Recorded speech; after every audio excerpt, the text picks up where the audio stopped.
Gadget সংশোধন করে জাতীয় সংসদ নির্বাচনের আগে গণভোটের দাবি জানিয়ে জামায়াতে ইসলামী সহ আন্দোলনরত ৮ দলের নেতারা বলছেন, তাদের জোট সম্প্রসারিত হচ্ছে, অনেকেই এই জোটে আসতে আগ্রহ প্রকাশ করেছে। তাদের অভিযোগ, সরকার এবং প্রশাসন একটি দলকে ক্ষমতায় আনতে কাজ করছে। রাজশাহীতে ৮ দলের বিভাগীয় সমাবেশে তারা এসব কথা বলেন। রাজশাহী থেকে সমসাজু রিপোর্ট।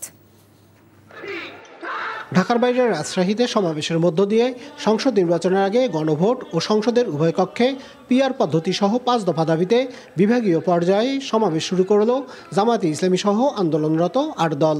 রোববার দুপুরে সমাবেশ শুরুর আগেই কানায় কানায় পূর্ণ হয়ে যায় ঐতিহাসিক রাজশাহী মাদ্রাসা মাঠ। সমাবেশে ৮ দলের নেতারা একই দিনে গণভোট ও জাতীয় নির্বাচনের প্রকাশিত গেজেট বাতিল করে সংশোধিত গেজেট প্রকাশ করতে অন্তর্বর্তীকালীন সরকারের প্রতি আহ্বান জানান। নিয়মতান্ত্রিক আন্দোলনে আপনাদেরকে বারবার বলে যাচ্ছি, সুযোগ আছে, আপনারা জাতীয় নির্বাচনের আগে এখনো গণভোটের তারিখ পরিবর্তন করুন।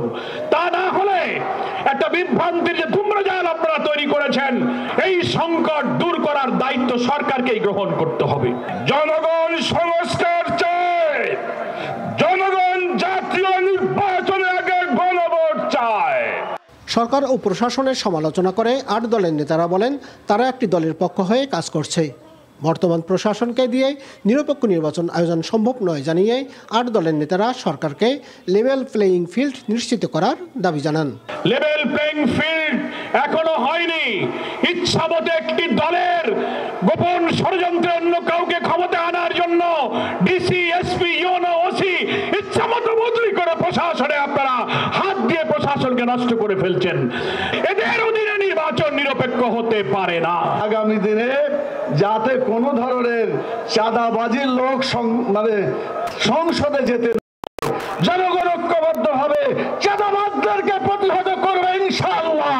আন্দোলনরত ৮ দলকে সমান সম্মান জানাতে সমাবেশে ছিলেন না কোনো প্রধান অতিথি কিংবা সভাপতি। ৮ দল সম্প্রসারিত হচ্ছে জানিয়ে বক্তারা জোটের মধ্যে যেন কেউ ভাঙন ধরাতে না পারে সেই বিষয়ে সব দলকে সতর্ক থাকার আহ্বান জানান। সমসাজু, এনটিভি নিউজ, রাজশাহী।